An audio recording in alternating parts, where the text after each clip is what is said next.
कुशल युवा सम्मेलन 2025 में उप मुख्यमंत्री सम्राट चौधरी आज शामिल हुए। इस दौरान रंगारंग कार्यक्रम का आयोजन भी किया गया। इस दौरान उप मुख्यमंत्री सम्राट चौधरी ने मंच से खिताब करते हुए युवाओं को रोजगार देने की बात कही। वहीं भविष्य में सरकारी नौकरी को लेकर सरकार के प्लान के बारे में भी बताया है।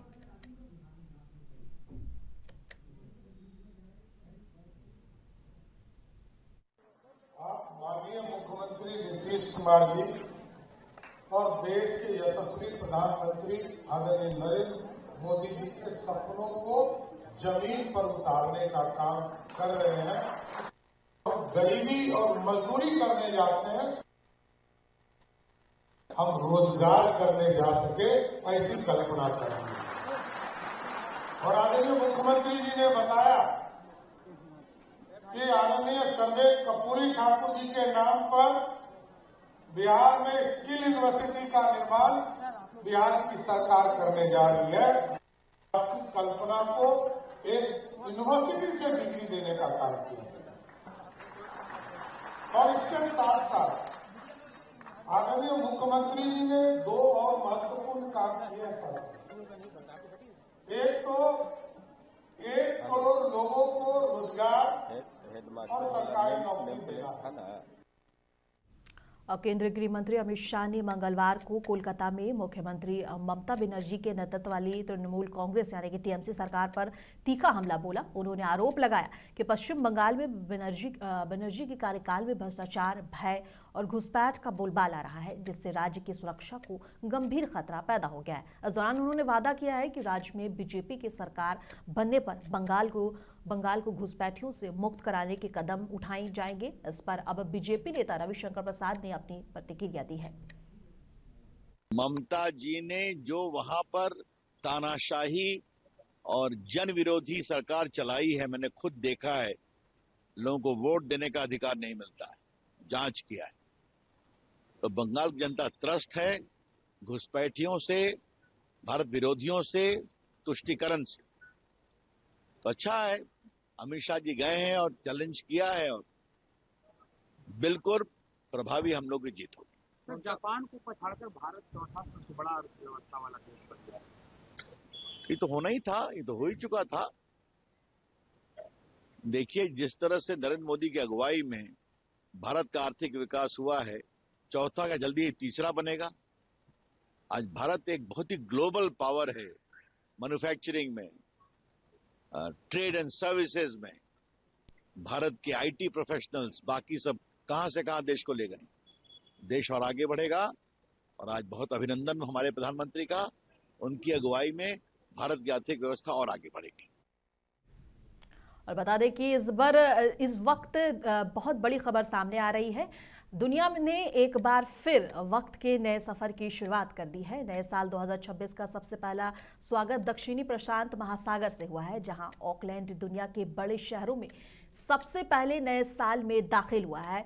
ऑकलैंड के मशहूर स्काई टावर पर हुई शानदार आतिशबाजी ने आसमान को रोशनी से भर दिया है। हल्की बारिश के बावजूद हजारों लोग सड़कों पर उतरे और नए साल का जश्न मनाया है। आप तस्वीरों के माध्यम से देख सकते हैं कि सबसे पहले नए साल की शुरुआत जो है यहाँ जो है ओकलैंड में हो गया है और दुनिया ने एक बार फिर से वक्त के नए सफर की शुरुआत कर दी है। और नए साल 2026 का सबसे पहला स्वागत दक्षिणी प्रशांत महासागर से हुआ है। और ये शानदार तस्वीर इस वक्त वहां से आ रही है। आप टीवी स्क्रीन पर इस तस्वीर को देख पा रहे होंगे। आपको पता चले कि जहां ओकलैंड दुनिया के बड़े शहरों में सबसे पहले नए सालों में दाखिल हुआ है, वहीं ओकलैंड के मशहूर स्कॉट टावर पर हुई शानदार आतिशबाजी से आसमान को रोशनी से भर दिया।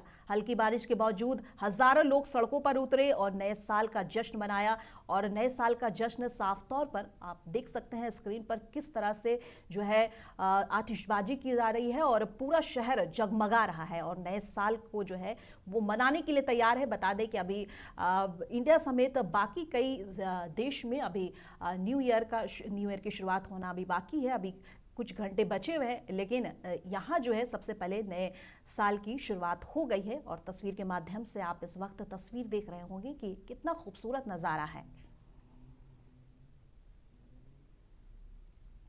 और इसी के साथ अब बिहार की खबरों के सिलसिले में आगे बढ़ते हैं। हमने आपको दुनिया भर से आ रही एक खूबसूरत तस्वीर को दिखाया और अब बिहार की खबरों पर फिर से नजर डालते पता चलेगी दिलीप जायसवाल ने केंद्रीय गृह मंत्री अमित शाह के बंगाल में दिए गए घुसपैठ वाले बयान को सही बताते हुए बंगाल में बीजेपी सरकार लाने की बात कही है।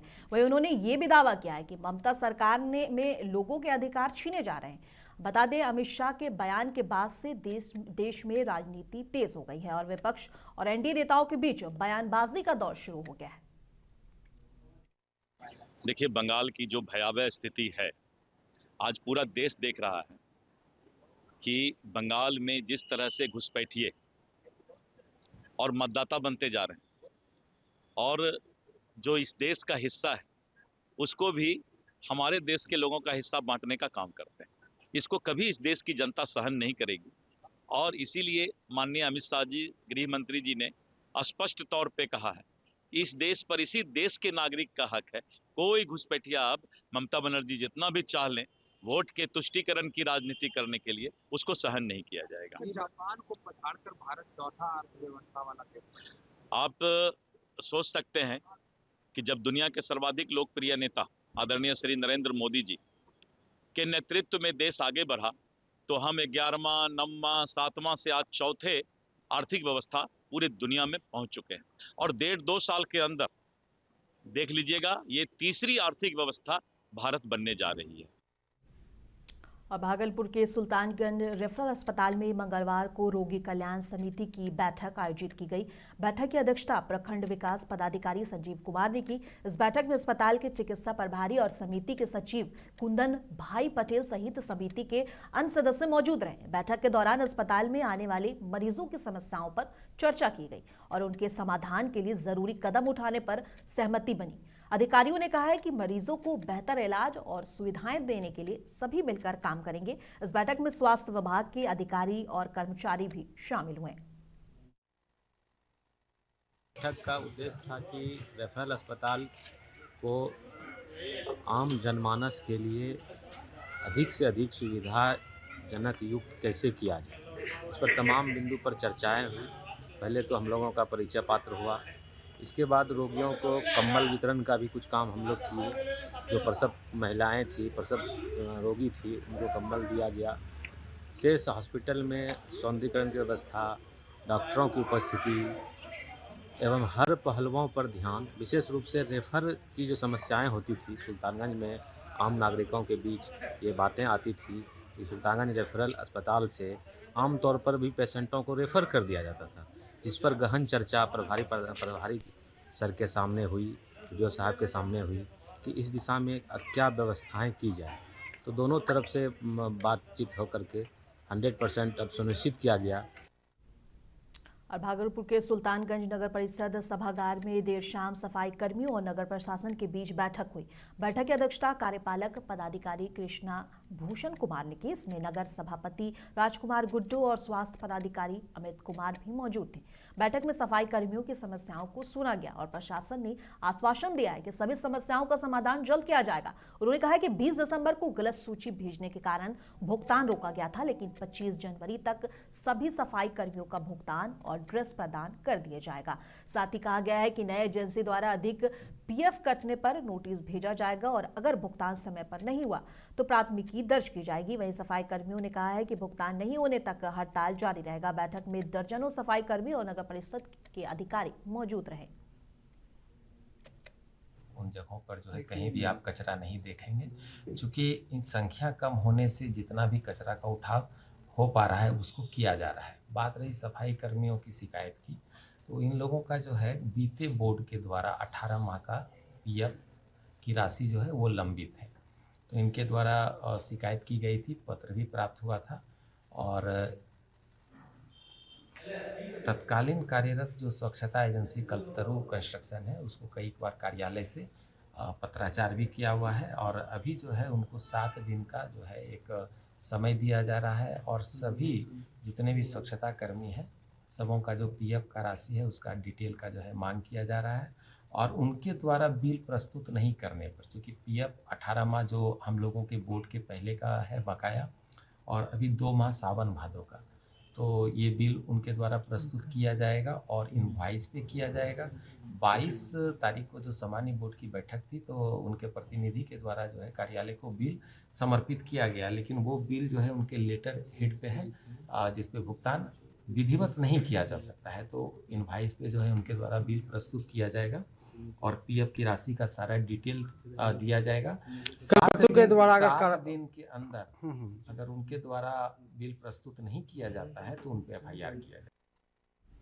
और दीपनगर थाना क्षेत्र के महानंदपुर गांव के पास बख्तियारपुर रजौली NH 20 पर मंगलवार को एक दर्दनाक हादसा हुआ। अनियंत्रित हाईवा डंपर ने मोटरसाइकिल सवार कमल नयन और मिथिलेश कुमार को ठोकर मार दी। दोनों युवक उसी समय घटनास्थल पर ही मौत हो गई। बताया जा रहा है कि दोनों पावापुरी से बिहार शरीफ की ओर जा रहे थे और एक निजी कंपनी में काम करते थे। घटना की जानकारी मिलने पर पुलिस तुरंत मौके पर पहुंची और हाईवा डंपर को कब्जे में ले लिया। हादसे के बाद ग्रामीणों और पुलिस के बीच नोकझोंक भी हुई और मृतक दोनों युवक पावापुरी गांव के रहने वाले थे और पूरे गांव में मातम पसरा हुआ है और पुलिस अब घटना की जांच में जुड़ी हुई है।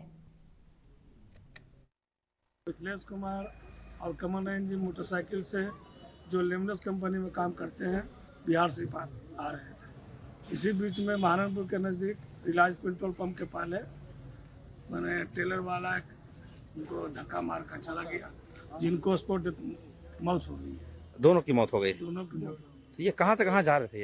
ये पावा गांव से बिहार से आ रहे थे। अच्छा, एक ही गांव के रहने वाले थे? एक ही गांव के रहने वाले।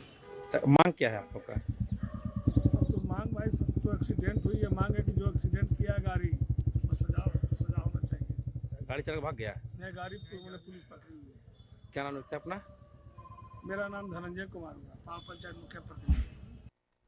पटना स्थित जिला परिवहन पदाधिकारी कार्यालय में आज परिवहन विभाग का एक विशेष कार्यक्रम आयोजित किया गया। इस दौरान परिवहन मंत्री श्रवण कुमार ने सीधे लाभार्थियों के वाहन पंजीकरण यानी कि प्रमाण पत्र आरसी और डमी ड्राइविंग लाइसेंस दिए। मंत्री ने कहा कि बिहार सरकार आम नागरिकों को ट्रैफिक नियमों के प्रति जागरूक करने के लिए राज्य भर में अभियान चलाएगी। जनवरी महीने में सड़क सुरक्षा को मजबूत करने के लिए सघन जांच अभियान भी शुरू किया जाएगा।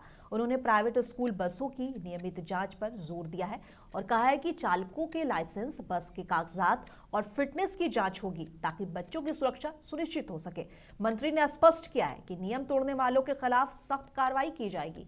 और इसी के साथ उन्होंने कार्यक्रम में विभाग के अधिकारी, कर्मचारी और बड़ी संख्या में लाभार्थी शामिल हुए।